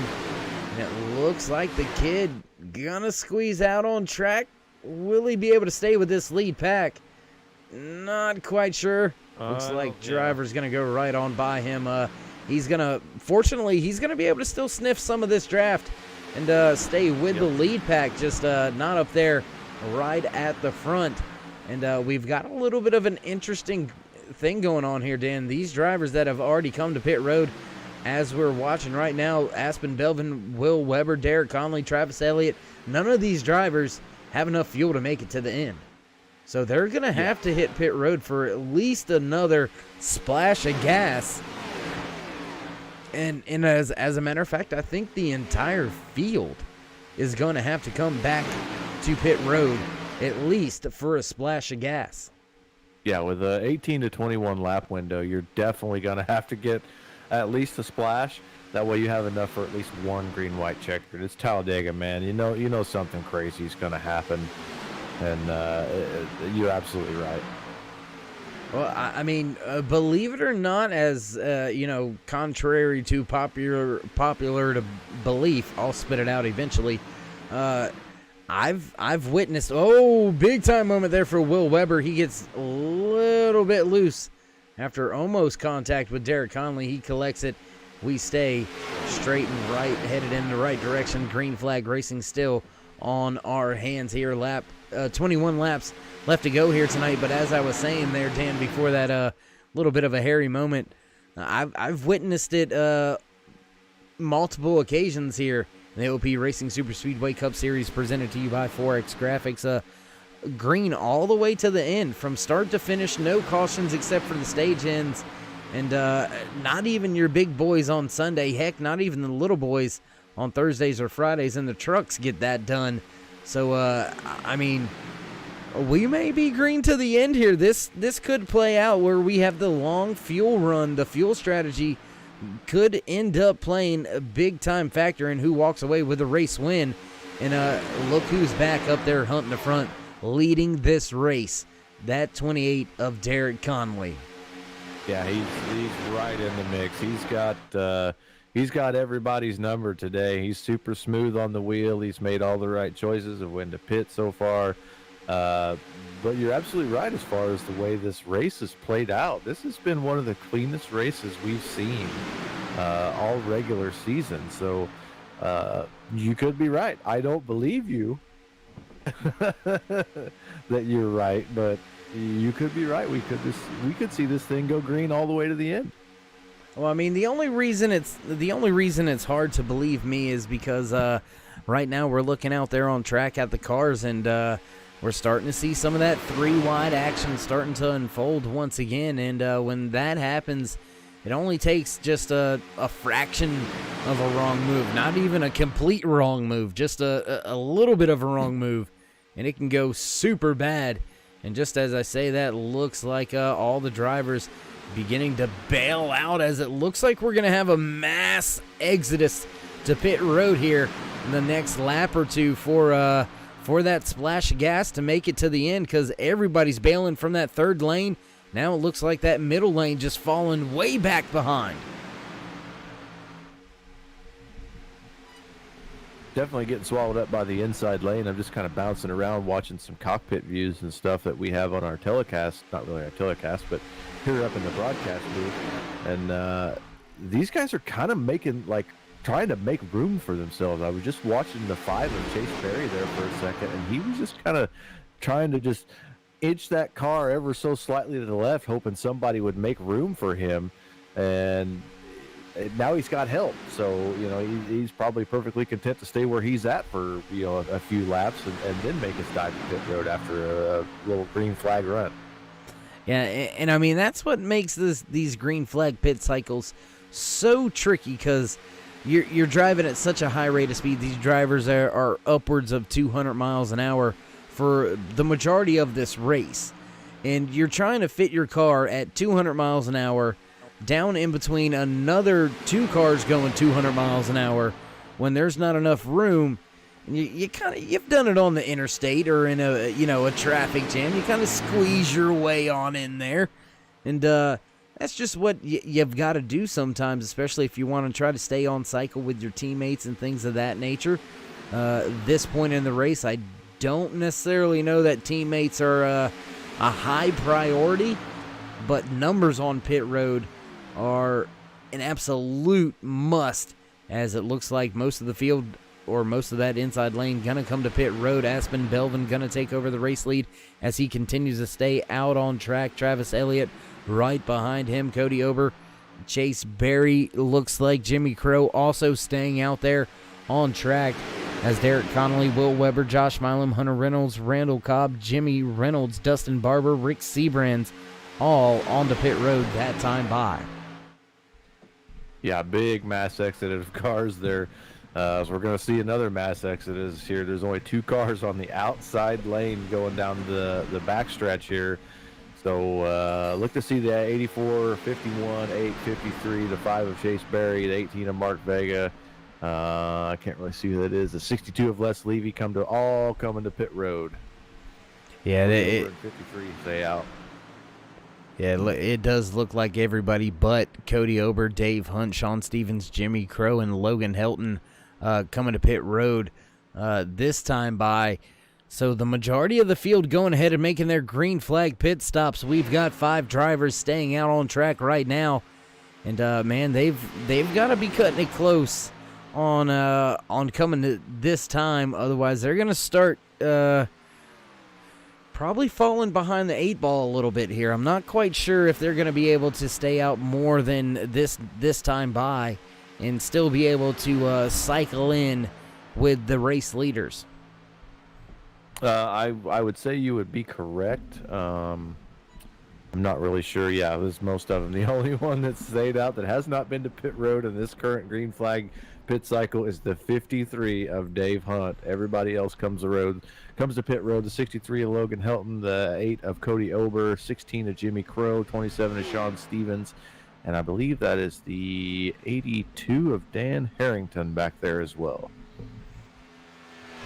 Yeah, and I'm not quite so sure or convinced that was done by design by that 53 of Dave Hunt. He may have been kind of trapped or misled on when they were coming to pit road, maybe just misunderstood. But a solo pit stop this late in the race is not something you want to find yourself doing. And I say that, but another driver yet to hit pit road, Alex Green, sitting right now in the second spot. He's about he's actually a long way off of your race leader, David Overstreet, also yet to hit pit road for his final time. So we've got some drivers out there trying to stretch it. Yeah, this is crazy.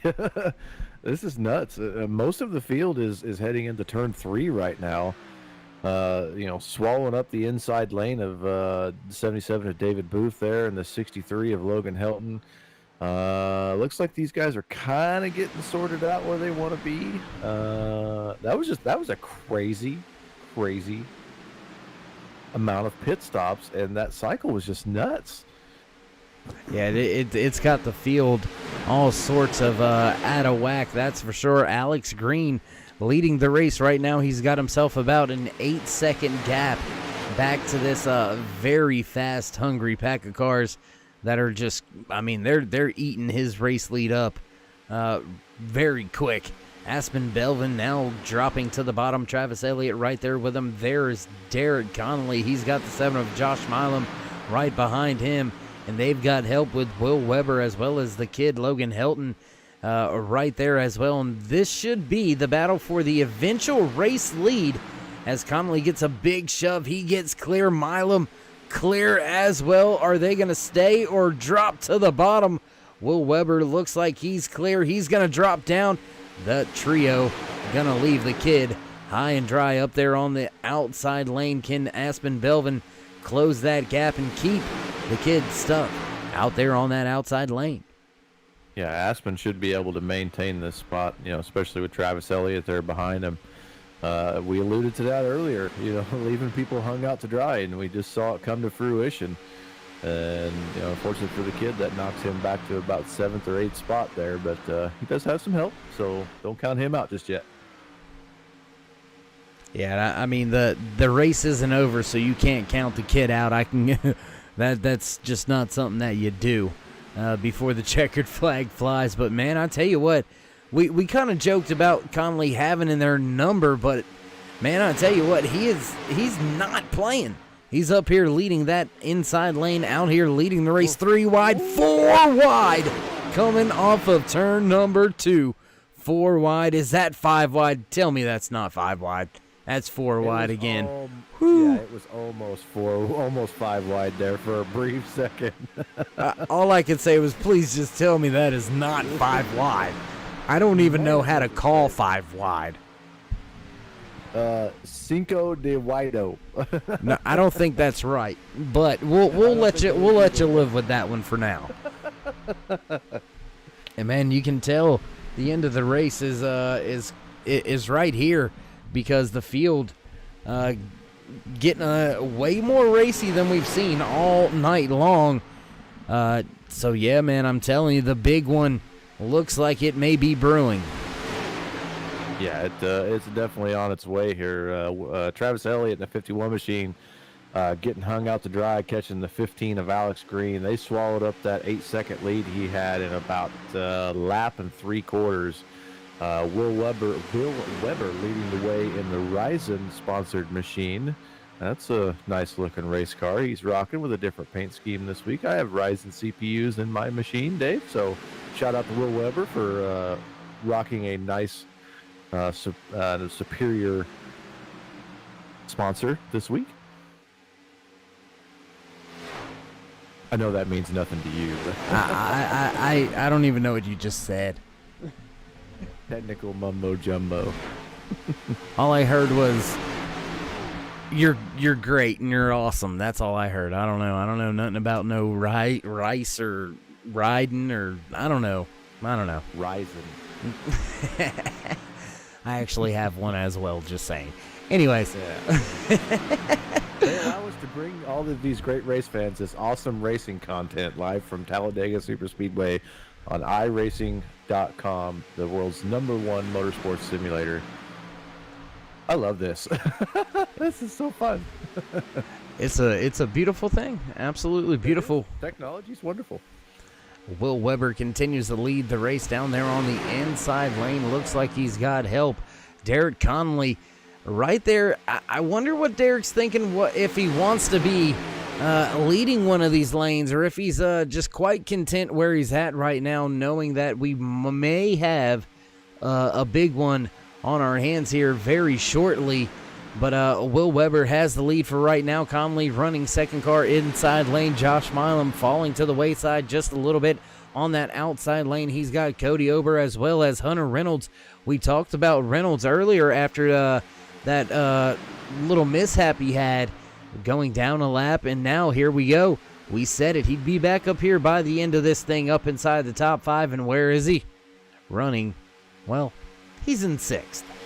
He's in 6th. Close enough. I mean, come on now. Nonetheless, with 7 laps to go, field double file halfway down the back stretch. Josh Milam trying to get that outside lane up there to battle with the 24 of Will Weber for the race lead. He's slowly making his way there. But now that middle lane losing a little bit of ground as we've got some drivers looking to the outside, and that is the 84 of Aspen Belvin, and I believe that is a help from, trying to see that number, can't really see it, 3 wide once again. Ooh, Travis Elliott going with the all-black car there. Couldn't quite see the number for just a moment. Do appreciate the help there, Dan. And now the kid, Logan Helton, he's jumping out there to lead that third lane. And we've got ourselves some heat here coming to the end of the race, working our way down the back stretch 6 laps left to go. Okay, look at this right now. Look how tightly packed that top lane is, and look how much faster they are than everyone else. They moved 4, 5, 6 car lengths right there within half of the back straightaway just because they were all tucked in nose to tail. That's how you have to run the high line at Talladega if you're going to do it. You have to do that if you're going to be faster around the top. Yeah, it's almost like you got to have a tandem draft leading that outside lane, and then the third, fourth car. I mean, you got to give them a little bit of room, but you've got to be, right there. Next to him. Yes, you have to be almost right on him. Not necessarily pushing him through any part of the racetrack. Oh, Aspen Belvin just nipped the outside wall.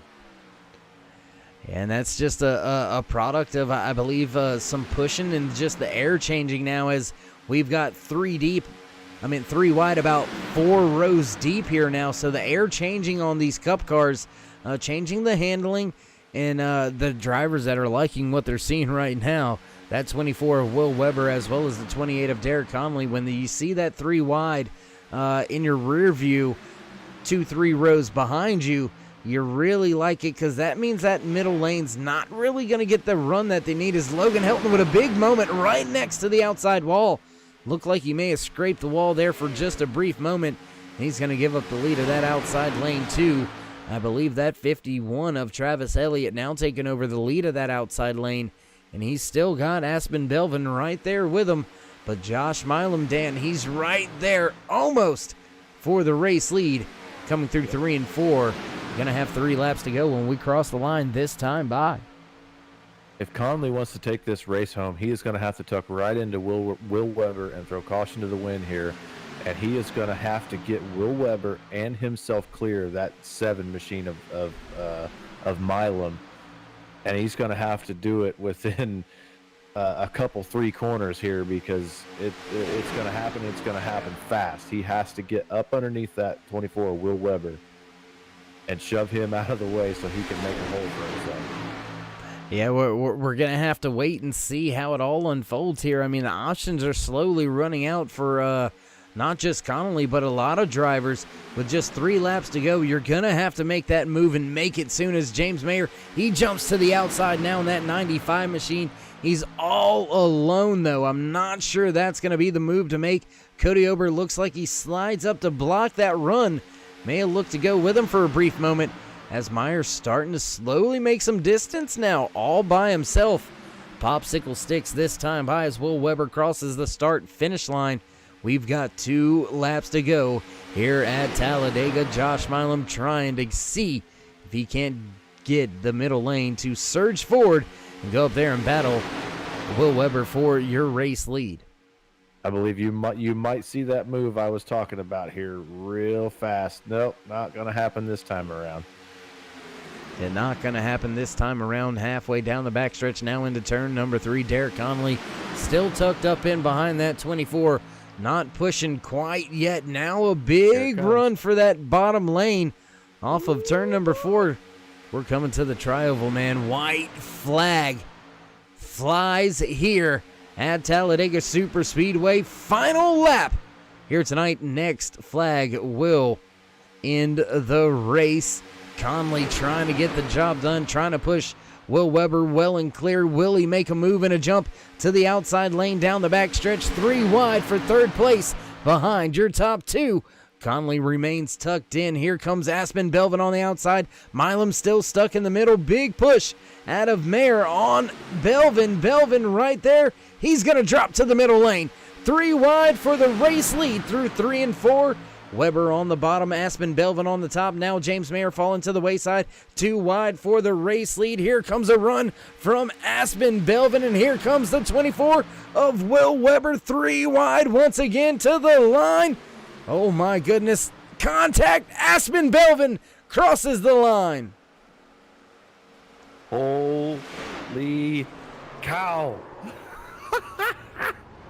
That was Dave. an amazing finish. We're going to go back to the checkered flag here. Watch this replay unfold one more time. Oh, my goodness. That was an absolute Holy crazy cow. finish. Ton of carnage behind your race leaders and your race winner.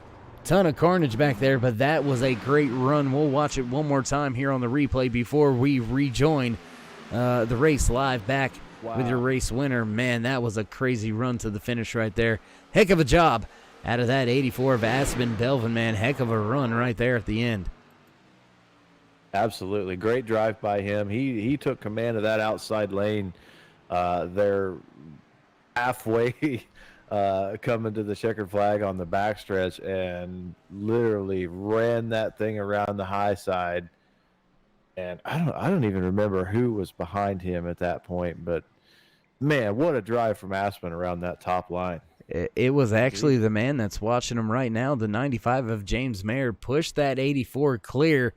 And once he was clear of Milam, he dropped down and then decided, you know what? I want some more. Got to push, and there you go. Your race winner. Yeah. And Dan, you called me out, and who did I say was going to win? You called it. I told you I like that 84. I told you I liked them, and I told you I don't bet unless it's a surefire thing. No, there was no collusion, anything like that. I absolutely dodged the bullet. Broadcaster curse, not in effect here tonight. With that being said, we're going to step away for a brief commercial break, get things set up for your post-race interviews. Don't go anywhere, ladies and gentlemen. We'll be right back here on the Turn 3 Racing Network.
Backtrack side here at Talladega Super Speedway. Tonight's race already in the books, and my goodness, Dan, it did not disappoint as always here tonight. Another great barn burner, and it looks like we have slowly got all the drivers to the post-race socially distanced podiums. So let's see if we can't get in a quick word or two with the driver who finished in the third place here tonight. Let's see if we can't get in a brief word or two with the driver of that 7 machine. Josh Milam, is David and Dan in the booth. You got a copy? Yes, sir. Hey, man, how you doing? How you feeling? I'm doing pretty good. It was a good finish right there. Yeah, man. Coming through turn 3 and 4, you're in the middle. You see Aspen drop down in front of you. What went through your head? Well, I was hoping that we could get enough of a run to kill that momentum out there, and hopefully he wasn't clear to come down. Obviously, we weren't able to do that. Our goal here was to get Will there, a win, and just that last lap is we couldn't keep it out front there, and I knew as soon as Aspen come down, I had to give him everything I had, and I had just enough to get him the win. Well, man, I mean, you've had a pretty darn good season so far, and as we wind down on the regular season, how are you feeling right now heading into knowing that next week is the final race of the regular season? How are you feeling as far as your point standings and your chances in the chase? I'm feeling good. I got the win, so I'm in. I'm not sure if Aspen has a win yet. I know there's maybe 2 or 3 more spots left to enter the chase. Like I said, I know I don't believe I'm in the run for the extra bonus points there to start the chase, but I'm in, and that's all that matters for now. Feeling good about it. I got bringing in some teammates with me. Definitely going to try to work together, obviously, and get past that first cut line, and then hopefully we can just keep packing teammates in there to the final. All right. Well, in good company when you're with your teammates for sure, and it always makes you breathe a little bit easier when you got a couple teammates locked in, knowing that you can move on and have some friends or frenemies at least for a while. So once again, Josh, heck of a job, heck of a race, heck of a season so far. We've still got some more racing left to do, so I hope to talk to you a few more times before the season's out. Congratulations on the great third place here tonight. Before we let you go, would you like to give any shout-outs, thank yous, love yous, thank anybody on the side of the car? Absolutely. FSR, the team, all the guys that race with us week in and week out. You guys put on the broadcast, OP community, admins, everybody that comes out here and races, and everybody that comes out and watches each Monday night. Appreciate you guys a lot. All right, well, there you have it. Some few final words from the driver finishing in the third spot. And I believe that's given my good buddy, the postman, time to send it down there all the way to the track and catch up with the driver who finished in second here today. And Dan, you there, and have you had a chance to catch up with that 24 driver? I have, Dave. I'm down here with the 24 machine from Fuel Sim Racing, Will Weber. First podium finish for you this season, Will. How you got to be feeling, man? Yeah, it feels great. It feels great. I know you'd much rather have the race win. You were looking solid fronted out there with stage winners Derek Conley pushing you. What was going through your mind? You had Milam to your outside there being your teammate. Did you think that he was going to try to give you a little bit more room to kind of make a move to the outside and have him push you toward the finish line there at the end? Just same thing on my mind all year. You know, not going to get the win, even though it looks like for a long time you are. Not going to finish, even though for a long time it thinks you are, you think you are. So I hear you, man. I hear you. You're sitting just outside the cut line in 18th position right now in the points. This is probably going to give you a pretty big boost going into next week's final regular season event. You just going to white knuckle that 24 machine around the track and try to get into the points, or are you going to go for a race win? I mean, I'll go for the win, but it won't happen. Not out here. Not this year. Save a little confidence for yourself, man. You've been pretty solid. We've been rooting for you up here in the broadcast booth. I can't speak much for Dave, but I know I have. But congratulations on your second place finish tonight. Good job out there. And is anybody on the side of that race car you'd like to thank? Yeah, just thanks to my teammates. They try. But here we are. Right on, buddy. We'll see you next week. All right, well, there you have it. Dan, doesn't sound like Will's too thrilled or happy right now with the second place, but we all know as competitors, nobody likes to finish second. And, I mean, no fault to his teammate, Josh Milam. Milam just happened to be the one behind your race winner. So, no fault of his own, but Will just a little bit upset right now with the way things played out there at the end, and justifiably to a point. Nonetheless, absolutely. Let's see if we can't talk to let's just say it, my pick of the race. That 84 of Aspen Belvin has gotten the job done, gotten a race win. And I'm going to say it again now. My pick to win the race in the pre-race, getting the job done, lifting the curse on me finally. Aspen, man, heck of a job. Yeah, it was a wild one tonight, that's for sure. Man, now with that race win, you pretty much lock yourself into the chase. How's that feel for you?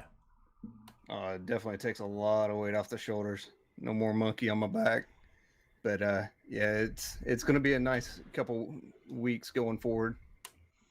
And I mean, we'll talk about the point standings here for just a brief second, and then we'll get back to tonight's race for you there, the final lap or two. You came in tonight 13th in the points. If it had ended before tonight's race, you would have barely made it in on the points and things of that nature. But now having that race win, you're secured, you're good to go. Does that change the way you approach next week at all, or do you start really focusing in on Daytona Legacy, the bumpy Daytona, being the opening track in the chase? Do you switch your focus at all? I mean, I'm going to work with our team a little bit more. We definitely want to get them in and also be able to compete for the championship and everything. But I feel like Daytona 08 is one of our best tracks. As much as people dislike it, we actually enjoy it to a point. Well, I mean, I think everybody enjoys it. They just don't like the bumps. Or is that the same thing? Or is that even possible? Or am I just out of my mind? You can tell me. It's okay. It's all right. A little bit of both, but we're definitely strong at 08. It's just we haven't had the results that we've been looking for all year. I've been having monitor issues, and this is my second race back to monitors from VR, and it's been a wild swap. Last week I was just trying to get readjusted and everything, but that's 2 wins for me this week. Well, I mean, keep it up, and maybe we can talk to you again next Monday, man. I'm going to do one of my best Will Ferrell impressions. Vapid yeet! Vapid yeet! I'm going to just keep saying it like a million times, man. Victory lane, baby, dude. I'm telling you. You don't know how big the grin was on my face, Aspen. You made my week, dude. I picked you, and you didn't die. That's the biggest part. You didn't die. This is probably the first race I haven't had to use a fast repair. Well, Aspen, man, you had a heck of a race. Coming off of turn number 4, you were up there in the high lane. You got a big push from the 95. Did you want to go to the middle, or did you want to try to go all the way to the bottom? I was just looking to see which lane had the run, and I really wanted to stay high side and just have James push me all the way, but I knew we were coming to the line and it was going to be all bets off, and we were probably going to have a slugfest in front of us. And I just tried to get in front of the 7 car on the middle lane and just hope Milam could push me, and just edged out Will Weber there at the end. And that, oh my God, that was so close. But I hats off to James. I mean, he pushed the hell out of me, and I can't thank him enough, because without him, I wouldn't be sitting here right now. Well, man, it was a great push, and it was a great finish. Went back and showed the replay multiple times before our commercial break, man. A great finish. Congratulations, man, on not just the race win, but making it into the chase with that race win. And before we let you go celebrate the rest of the night away, would you like to give any shout-outs, thank yous, love you, thank anybody on the side of that car? Oh yeah, I definitely want to thank James again for pushing me. Without him, we wouldn't have been able to make that third lane work. Also, shout out my guys with Vapid Eat Racing. We do this week in, week out, and off this track, and I can't thank them enough. And also, thanks for everybody that puts this on every Monday, and you guys up in the booth. Vapid Yeet! Vapid Yeet, baby. We'll catch you at Daytona, brother. Hey, y'all take care. All right, there you have it. Some few final words from your race winner out of Vapid Yeet. Going to the house here tonight, the 84 of Aspen Belvin, getting the job done, lifting the broadcaster's curse that I have had for so long. So, man, monkey off of his back, monkey off of my back. Amen. What a Yes, night. sir. What a night. Absolutely. Great, I tell you what. Not only that, but I told you so. Rub it in. You're Yeah. 1 for 12. Yeah, so it does not matter. I got that one. It is a darn good feeling when you can pick the race winner before the green flag even drops. So well done, Dave. Well done. Thank you. Well, yeah, want to mention something here. Get back to some seriousness real quick here. The point standing's gonna get shaken up here, as a lot of the field kind of wrecked there coming to the end. So not quite sure where some of these drivers ended up shaking out. Looks like Derek Connolly going to finish in 4th, Cody Ober in 5th. And a lot of other drivers, the finishing order is going to be changed up just a little bit from what we had coming off of turn number 4 in the points battle. It's hot and heavy right now, Dan, and we've seen how much it matters to these drivers in these closing stages, and now they're going to have to lay it all on the line next week when we head into Daytona. They're not going to be able to fall back on anything else. It's going to be time for them to go. It's now or never next week when the drivers hit the track, and it sounds like the producer's going ahead and starting the music, so they're wanting me to go ahead and wrap things up here tonight. So we'll get into your unofficial race results here tonight from Talladega Super Speedway. Walking away with the race win, Vapid Yeet. Aspen Belvin getting the job done. The 24 of Will Weber coming home in 2nd. Josh Milam going to walk away in 3rd. 4th place goes to your stage number 1 and stage number 2 winner, Derek Conley. Rounding out your top 5, the 8 of Cody Ober. James Mayer going to slot home in 6th. 7th goes to Jimmy Reynolds. 8th, Hunter Reynolds. 9th place, Dustin Barber. And rounding out your top 10 here tonight, Rick Seabrand. Just missing a top 10 finish in 11th is the 18 of Mark Vega, the high side hustler. 12th position is the 35 of Doug Rice. 13th position is the 63 of Logan the Kid Helton. 14th place, the 52 of Randall Cobb. 15th, the 51 of Travis Elliott. 16th, the 04 of Mark Mann. 17th, the 21 of Daniel Holloway. 18th, the 53 of Dave Hunt. Slotting in the 19th position, the 16 of Jimmy Crow, and rounding out your top 20, the 5 of Chase Berry. And after leading multiple laps here today from Talladega Super Speedway, the 62 of Les Levy gonna walk away in the 21st spot. Alex Green gonna slot home in the 22nd position. The 77 of David Booth in 23rd. 24th goes to the 10 of Robert Duvendak. Duvendak not having quite the race that he's accustomed to, finishing off of the lead lap back there in that 24th spot. 25th will go to Jamie Jessup. Dan Harrington finishing in 26th. 27th goes to Sean Stevens. 28th, David Overstreet. 29th, Ernie Williams. And rounding out the field here tonight, the 47 of Andrew Schroeder. And that is your unofficial race results here in round number 13, season number 5 for the OP Racing Super Speedway Cup Series, presented to you by 4X Graphics.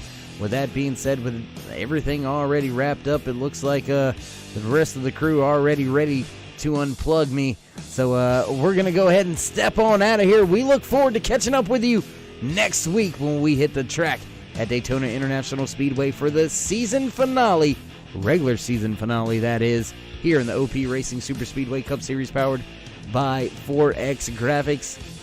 And well, till then, stay safe, stay loved, We'll catch up with you next time here on the Turn 3 Racing Network.